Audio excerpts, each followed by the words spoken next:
मिलता है, इसलिए ठाकुर जी झूला झूलते हैं। एक बड़ी मधुर कथा है कि ठाकुर जी वन जाते हैं गैया चराने के लिए। तो एक बार मैंने शायद वेणु गीत के प्रसंग में सुनाया था, वहां पर गोपियां कहती हैं कि आज लाला ने मोतिन को, मालान को, गहनीन को श्रृंगार ना कियो है। तो आज लाला ने कहा पहनो है? बोले गैयान को दूध निकालते समय उनके पैर दोहनीते बांध दिए जाएं। बात कहा के जो है लोभना। अब भैया किंचन आवाज आ रही है सबको? पीछे बार इनने आ रही है। तो गैया को जब दूध निकाले तो वह समय गैया के पाम बांध दिए जाएं पीछे, काय को कि कहीं गैया अगर हाथ पाम अपने पाम चलावेगी तो वो जो दूध जा में भरो जा रहा है वो कहीं दोहनी गिर नहीं जाए। सो जो रस्सी ते गैया के पाम बांधे जाए वाकू कहें लोभना। वहां में गोबर भी लगो रहे, वहां में मट्टी भी लगी रहे और बड़ी मोटी सी रस्सी रहे। सो आज ठाकुर जी ने मोतिन को, मालान को, स्वर्ण को श्रृंगार ना किया है। आज ठाकुर जी ने खूब सारे लोभना लिए और एक अपने सिर पे बांध लियो है, एक दो अपने गले में बांध लिए, वही के बाजूबंद बना लिए, वही को यहाँ पर बांध लियो है, वही को करधनी में कमर में बांध लियो है। और ठाकुर जी ने आज सर्वांगीण अंग में लोभना धारण किए। आहा,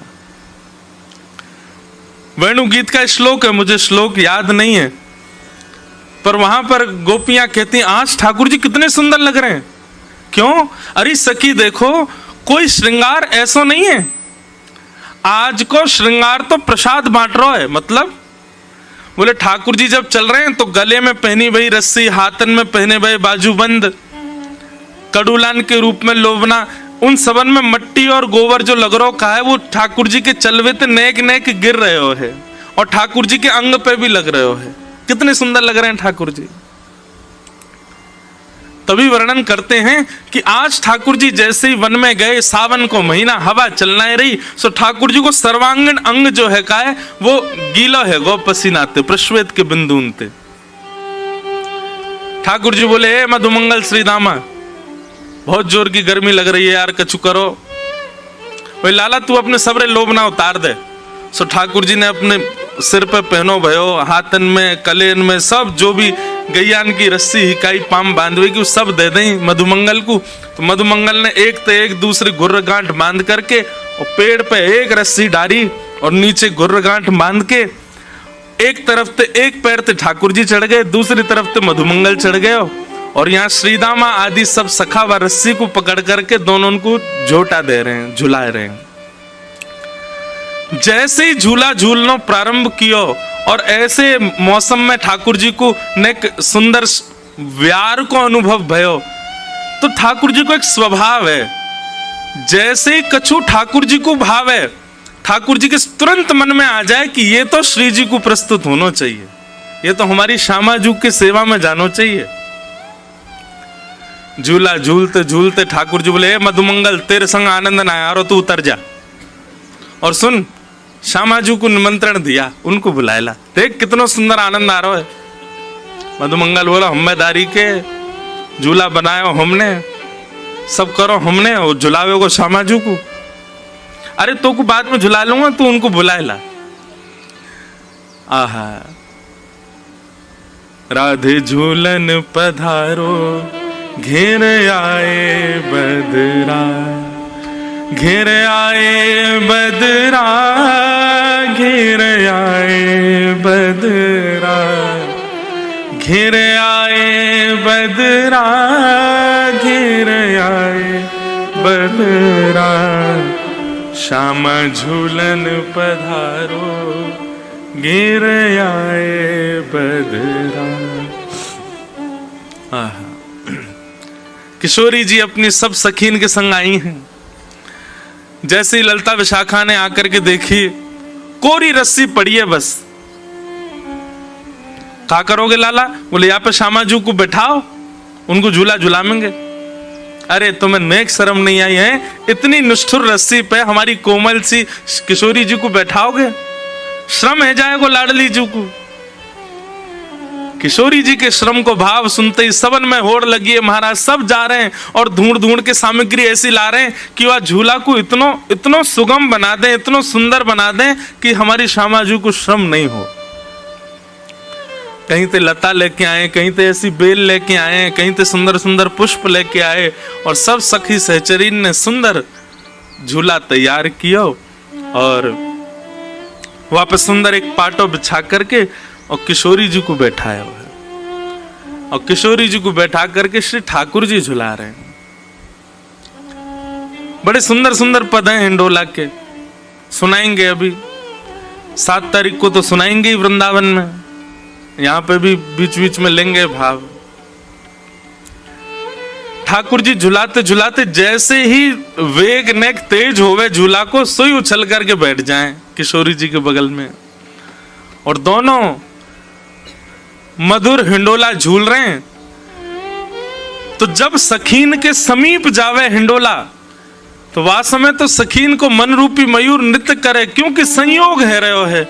लेकिन जैसे हिंडोला पीछे को जावे, वियोग में व्याकुल है जाएं, तो वियोग और संयोग दोनों को ये मिश्रण ये एक ही जगह संभव है, एक ही लीला में संभव है, और वो है हमारे श्रावण के हिंडोलान की लीला। ऐसे संयोग वियोगात्मक लीला ठाकुर जी संपादित कर रहे हैं झूला झूल करके। एक जगह तो पद है झूला झूलत चतुर्भुज नाथ। अब मन में भाव आवे कि चतुर्भुज ठाकुर जी झूला कब से झूलन लगे, शंख चक्र गदा पद्मधारी ठाकुर जी झूला झूल रहे हैं, तब वहां को भाव आवे चतुर्भुज नाथ मतलब 2 भुजा किशोरी जी की हैं, 2 भुजा ठाकुर जी की हैं। एक दूसरे पे कमर लगा के बैठे, मतलब ठाकुर जी पल्लंकु मुंह करके, किशोरी जी इतकु मुंह करके, यहाँ तक किशोरी जी ने पकड़ रखो है और पीछे से ठाकुर जी ने, और दोनों की कमर आपस में मिल रही है, पीठ आपस में जुड़ रही है और सब सखी झुला रही है। बड़ा सुंदर ये श्रावण को महीना है। हमारे लाल जी और किशोरी जी खूब सुख पामे।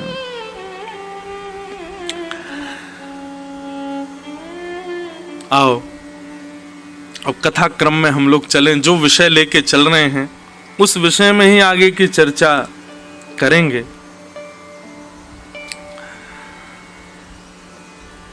नव योगेश्वर संवाद, जिस विषय को लेकर के ये क्रम चल रहा है,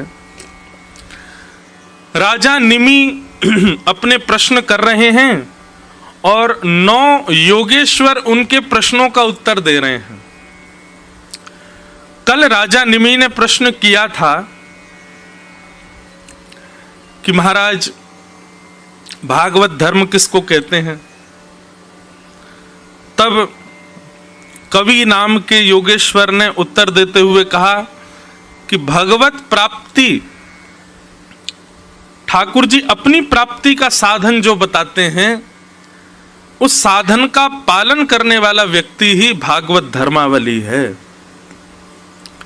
ठाकुर जी ने येन केन प्रकारेण कहीं भी ऐसा कहा है कि ये करने से मैं मिलूंगा, और उस क्रिया को करने में जो पीछे ना हटता हो वही भागवत धर्मी है।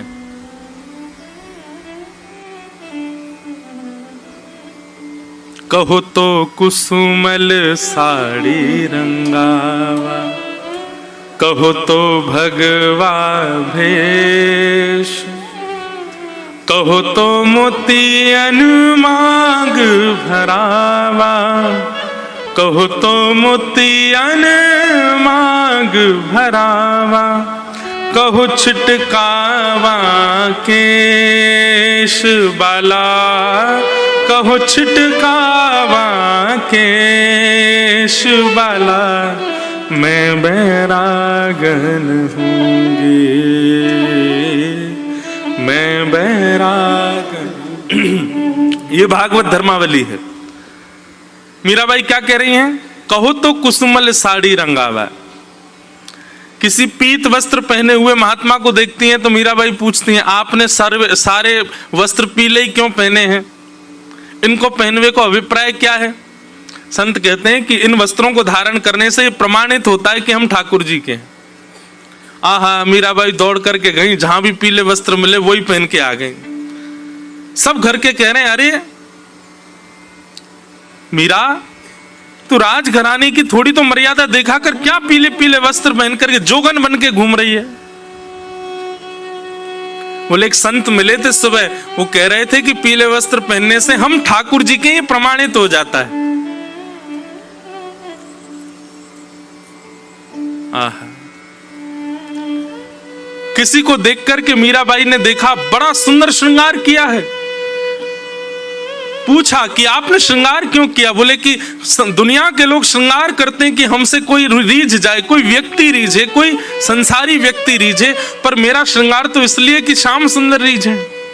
मीराबाई ने भी अपना उस दिन मानो जितना श्रृंगार सुंदर था राजघराने में सब धारण कर लिया। महंगे महंगे हार, महंगे महंगे मोती, महंगे महंगी चुनरी। क्यों? आज श्रृंगार क्यों किया? आज तो कोई विशेष तिथि नहीं है मीरा। बोले कि आज सुबह कोई मिला था, उसने कहा कि श्रृंगार इसलिए कर रहे हैं ताकि हमारे श्रृंगार से ठाकुर जी रीझ जाएं। अगले दिन मीराबाई ने किसी को देखा, उसके सिर पर केश ही नहीं थे। मीराबाई ने उसको देख के कहा, तुमने केश क्यों मुड़वा दिए? बोले शास्त्र आज्ञा करते हैं, पंचविंशति तत्वज्ञ यत्र तत्ताश्रमे वशन जटी मुंडी सिखी वापी मुच्यते नात्र संशय। बोले संसार के विषय भोगों से जो विरक्त हो जाता है और ठाकुर जी के सुंदर भाव में जो उन्मुक्त हो जाता है, वो इसी प्रकार ऐसा भेष धारण करके रखता है कि अब संसार उससे ना रीझे, केवल श्याम सुंदर रीझे। केश धारण करने से संसार का कहीं ना कहीं आसक्ति आपके प्रति हो जाती है। हमने वो केश हटा दिए जिससे संसार ना रीझे। मीराबाई तो रोने लगी और महल में जाकर के अपनी माँ से, पिताजी से, सबसे कहने लगी, मेरे केश मुड़वाओ। क्यों? मुझे भी जोगन बनना है, क्योंकि जिससे ठाकुर जी रीझे मुझे वो करना है। भागवत धर्म यही है। अरे भैया, कई बार लोग बोलते हैं मेरे से आकर के, महाराज जी ऐसा ऐसा कर सकते हैं। अरे भाई, किसी ने गलती से भी कह दिया ना कि ऐसा करने से ठाकुर जी मिलेंगे, तो कर दो, उसमें संशय क्यों? किसी ने कह दिया कि यहाँ पे लौट जाओ, तुमको ठाकुर जी मिलेंगे, तो लौटे ही रहो, उठियो मत। फिर उसमें फिर हम संशय क्यों कर रहे हैं? ये ब्रजरज लगा सकते हैं, ये हम ऐसे कर सकते हैं, तुलसी जी में एकादशी को जल डाल सकते हैं, अरे अगर किसी ने गलती से भी कह दिया कि तुम ऐसा करो इससे ठाकुर जी मिल जाएंगे, तो फिर उसमें संशय क्यों? उसमें किसी और से प्रमाण की आवश्यकता क्यों? कर दो बस। जैसे मीराबाई पूछती नहीं है, ज्यादा विचार करती नहीं है, बस कोई गलती से कह दे ऐसा करो मीरा, ठाकुर जी रीझ जाएंगे, मीराबाई लग पड़ती है उसी काम में।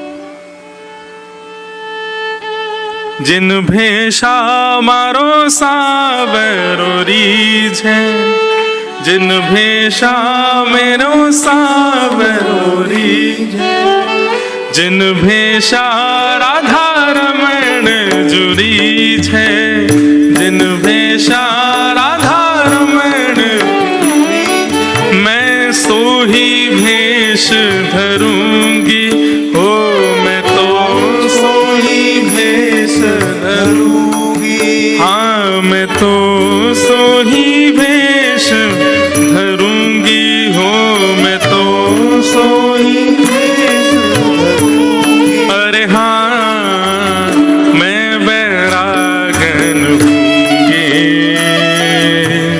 मैं बैरागन हूँगी, हो बाला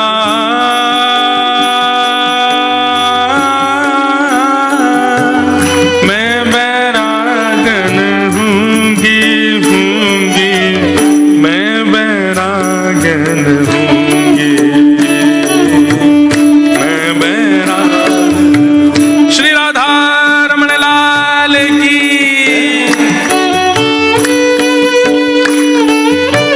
करताल बजा के गाओ।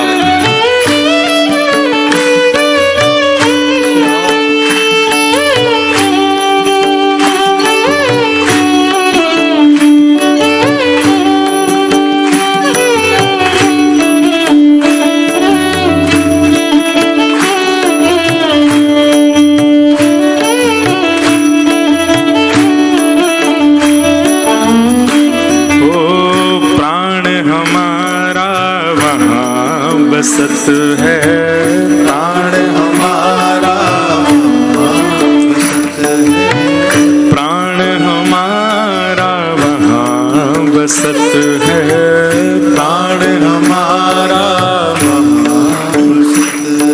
ओ यहाँ तो खाली खोड़, यहाँ तो खाली खोड़ कहते हैं शरीर को, यहाँ तो खाली खोड़, यहाँ तो खाली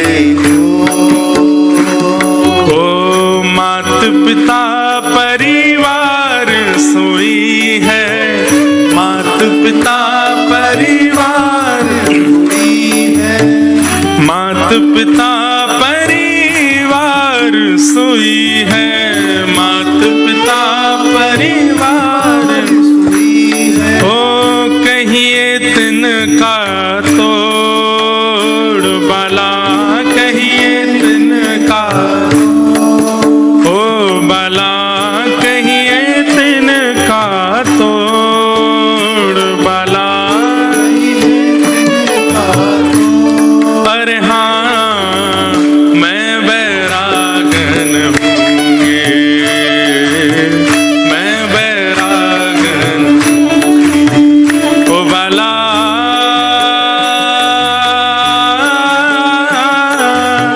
मैं बैरागन हूँगी, हूँगी, मैं बैरागन हूँगी,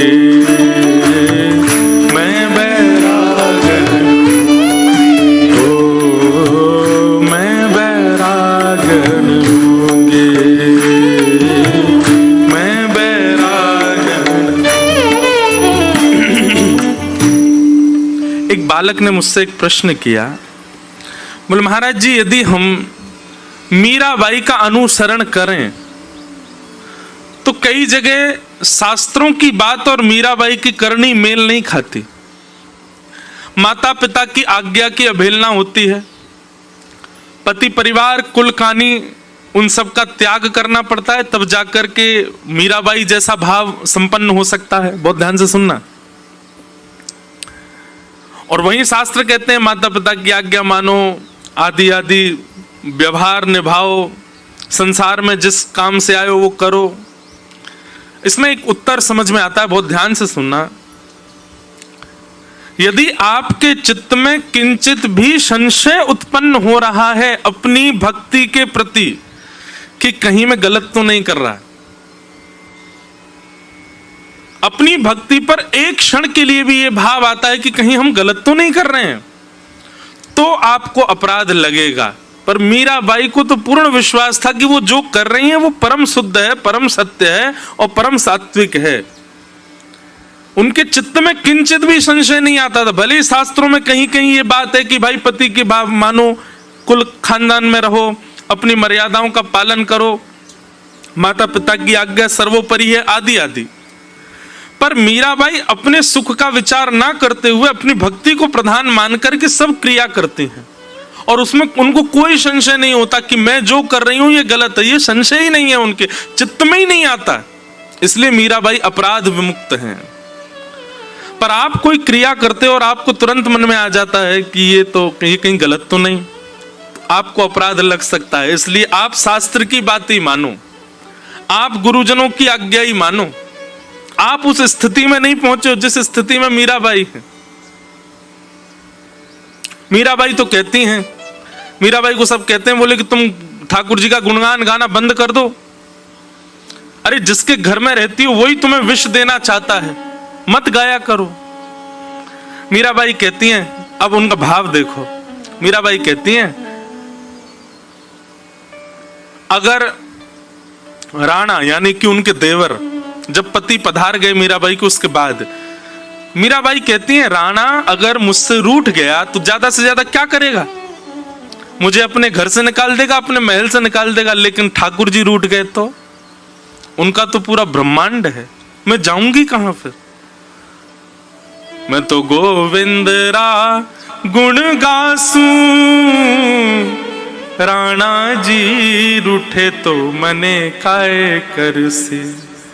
मैं तो माधव रा गुण गासूं, राणा जी रूठे तो मने काय कर से। बहुत सुंदर भाव है। एक प्रकार से कहें, ये सब भाव हम जो कह रहे हैं ना, संपूर्ण श्रीमद् भागवत में भक्ति लक्षण जो हैं, ये सब आपको मीराबाई में दिख जाएंगे।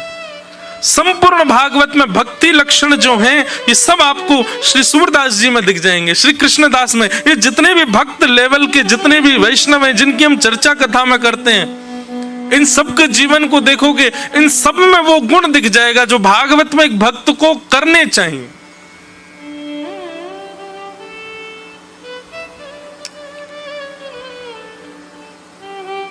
हमें अभी भी चिंता है, कहीं हम वृंदावन गए तो वो नाराज हो जाएगा या वो हो जाएगा, ये हो जाए। आपके लिए वो नाराजगी ज्यादा महत्वपूर्ण है उसकी, आपके लिए ठाकुर जी महत्वपूर्ण, आप विचार ही नहीं करोगे। अरे संसार के विषय भोगने में व्यक्ति बिल्कुल विचार नहीं करता। मैं कहीं मदिरा पान करूंगा, माता पिता ना, अरे होंगे तो कोई नहीं, मना लूंगा, पी ले अभी तो। अरे मांस खाना पाप है, हम हमारे यहाँ मांस नहीं खाते। कोई बात, कौन देख रहा, खा लो। वहां पाप करने में इतनी चिंता नहीं होती व्यक्ति को, लेकिन ठाकुर जी भजन करने में कितनी चिंता करता है, कितना विचार करता है, ये करूं तो ये हो जाए, ये करूं तो ये हो जाए, वो सोचे ये करे। व्यक्ति दूषित कर्म करने में भयभीत होते हुए भी कर देता है, और भजन करने में भयभीत होते ही छोड़ देता है। अभी कनाडा में मैं था, तो वहां पर हमारे लाल जी बड़े विचित्र हैं। शनिवार रविवार छुट्टी होती है, तो उस दिन तो किसी को दर्शन देने के लिए आज्ञा नहीं करी। सोमवार को जिस दिन सबका काम होता है, उस दिन श्री लाल जी के मन में भाव आया, आज हम सबको दर्शन देंगे। तो हमने रविवार को कहा कि भाई कल ठाकुर जी का दर्शन 2 बजे से दोपहर में होगा। तो जितने लोग बैठे सब बोले, महाराज जी हमारे तो काम होते हैं, किसी का कॉलेज होता है, किसी। मैंने भाई अब तो यही उपचार है, परसों तो हम जा रहे हैं वापस, कल ही दर्शन होंगे लाल जी के। अब हमको ऐसा भाव आया कि वही आएगा जो अधिकारी होगा, सब नहीं आएंगे, भीड़ नहीं आएगी। दूसरे दिन महाराज इतनी भीड़ आई लाल जी का दर्शन करने। अब मैं सबसे पूछूं तुम्हारा काम, बोले हम सिक लीव डाल के आए हैं, हम झूठ बोल के आए हैं, हमारा लंच टाइम था, हम भाग के आए हैं। 2 बालक आए, बड़े प्रसन्न मुद्रा में नाच रहे थे। मैंने कहा हाँ भाई तुम्हारा काम? बोले हमको तो महाराज जी हमारे काम से फायर कर दिया, निकाल दिया। मैं तो नाच क्यों रहे हो? बोले श्री गिरधर लाल जी ने आज ऐसा लगता है कि स्वीकार किया, एक बंधन था वो छुड़वा ही दिया हमारा। अरे मिल की घर कैसे चलेगा तुम्हारा? बोले कुछ दूसरी व्यवस्था इन्होंने छुड़वाया, यही करेंगे। मैंने कहा बस ये विश्वास चाहिए जैसा है। अब संसारी व्यक्ति तो इस बात में मुझे कोस सकता है, मतलब क्या सिखा रहे हो तुम लोगों को, सब छोड़ छाड़ दो, हैं ये सिखा रहे हो। हम कभी नहीं कर, बिल्कुल बने रहो, जहां हो वहीं के रहो। लेकिन जिस दिन ऐसा अटूट विश्वास हो गया ना, मेरे कहने से नहीं छोड़ोगे, तुम खुद ही छोड़ दोगे सब।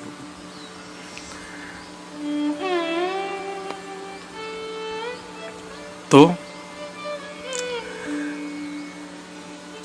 भागवत धर्म क्या है? जिससे मैं ठाकुर जी का हो सकूं, वो सारी क्रियाएं, वो सारे बातें, वो सारे उदाहरण स्वीकार करने लग जाए, वही भागवत धर्म है। कोई गलती से कह दे कि तुम ये करो, इससे ठाकुर जी प्रसन्न हो जाएंगे, हाँ इतना विवेक जरूर मन में रखना कि वो कोई ऐसा काम ना हो जो संसारी भाव से युक्त हो,